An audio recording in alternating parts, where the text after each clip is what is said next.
Writing Clinic 3, looking at how to write a little bit more clearly, more concisely, more precisely.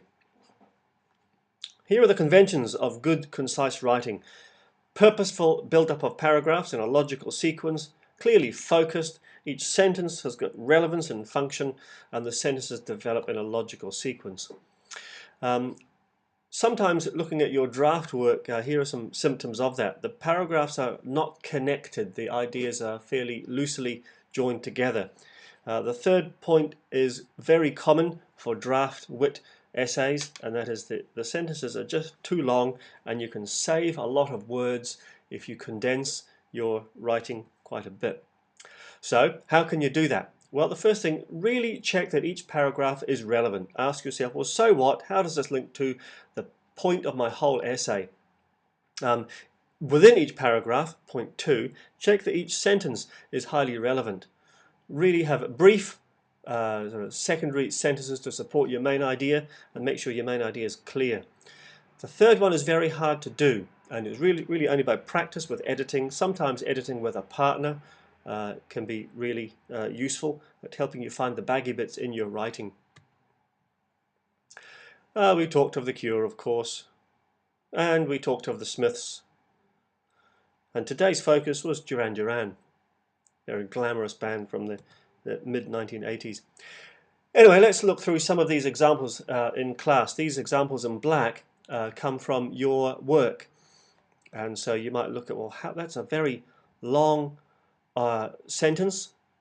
Could it be more concisely expressed? So here's an example of that.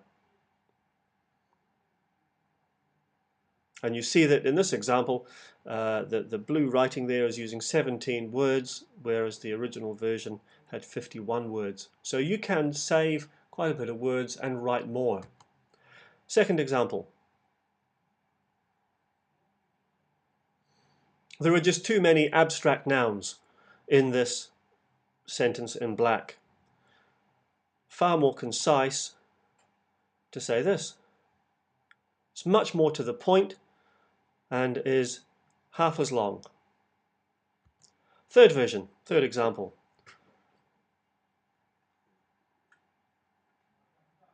And you see this example is trying to explain and unpack and explore, although some of those sentences don't quite fulfill their purpose. They don't really seem to add much to the purpose of this section.